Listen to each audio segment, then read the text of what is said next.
there have been some developments on the political front. The ANC says following extensive deliberations, its Provincial Executive Committee in Mpumalanga has endorsed the Minister of Justice and Correctional Services, Ronald Lamola, for the fiercely contested position of Deputy President ahead of the party's elective conference, which is set to take place in December. In addition, for the second time, Co-operative Governance Minister Nkosazana Dlamini-Zuma reportedly stepping forward to challenge President Cyril Ramaphosa for the ANC leadership. Rebone Tau is our political analyst and joins me now. Rebone, good evening to you and thank you so much for your time. You're quite familiar with all of the goings-on within the ANC. As reported by the Sunday Times, how much of a game changer is Dlamini-Zuma's bid for the presidency and the presidency and the conference? Good afternoon, and good afternoon to the viewers at home.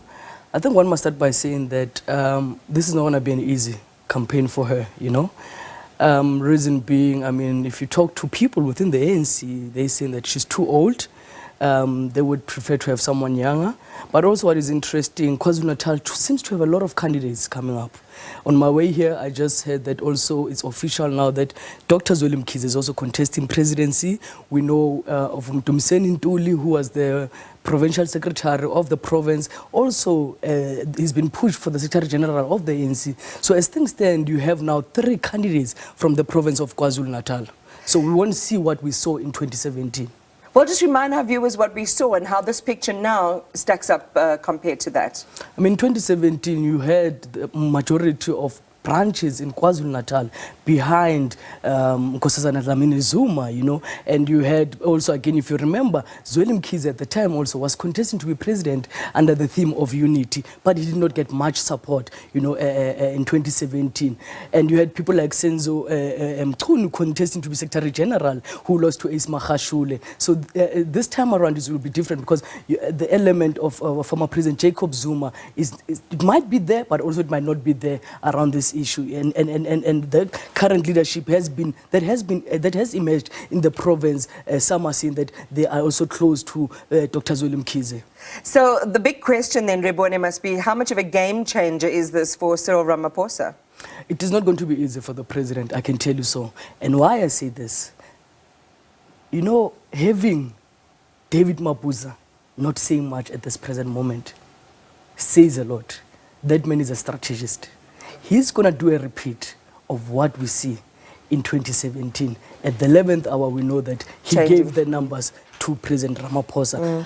If there is now one right now who's, in terms of the consolidation of who's really going to contest President Ramaphosa, we might actually see a nomination from the floor. And that nomination might reach threshold, and we might see that then there's 2 people now being contesting for this position of the president. It's a serious question, and remind our viewers why this is so serious, especially given the travails of the president in his own capacity, the rise of several possibly strong contenders or challengers to his position, and the notion of the ANC's avoidance of 2 centers of power.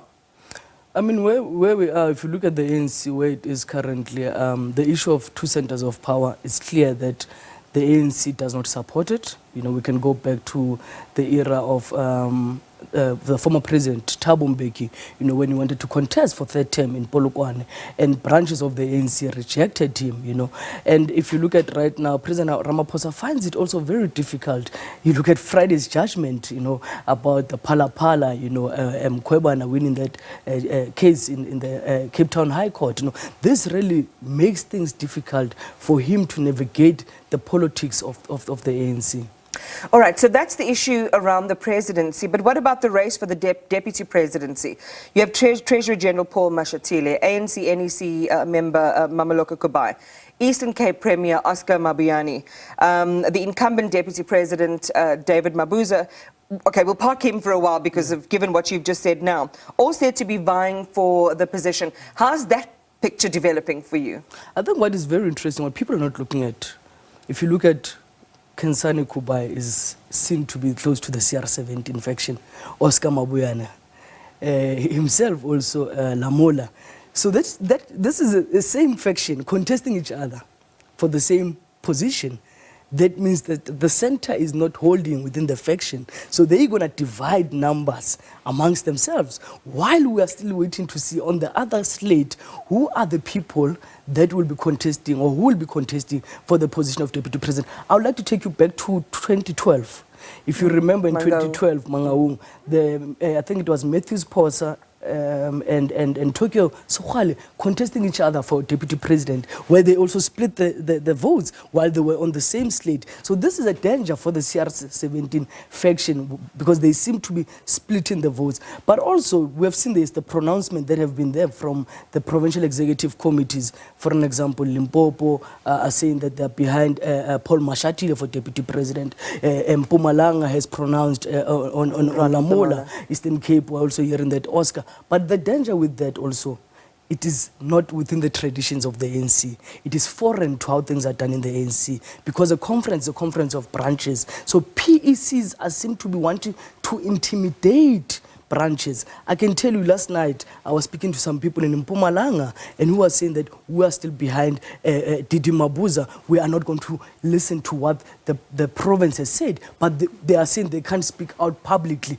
because this is now issues of BGMs. People don't want their branches to fail an audit. So Trojan horses and mystery, smoke and mirrors, these seem to be some of the themes in the lead up to that all-important elective conference. Given the discussion we're having right now, the machinations within the PECs, as you say, almost handing down the line to the branches when it should be in reverse. The party's got a specific focus. They've got to come away united one way or another, because they've got to look at their election prospects for 2024. But what are we likely to see come December? I can tell you one thing. For now, for the first time, this is the most confusing conference, because there is no united province. If you look at even the margins, of these conferences, and I don't see the elected leadership uniting all the branches behind the names. We're going to see provinces going there divided, So here's going to be about a game of numbers. Who has got who can command a lot of branches within the ANC, So and that will then mean that I think around October we'll get a sense when the PG starts to sit, when we do the calculation of the nominations once the names have been consolidated. But for now, it's too early to even say that President Ramaphosa will definitely come back, because things are not as good as they are, because some are also just pronouncing, but it's not the reality on the ground. So interesting, and just, so many divergent themes at play. Rebone, you will help us as we journey towards December to continue to make sense of these matters. Thank you for your time and your analysis. We appreciate it. Political analyst Rebone Tau.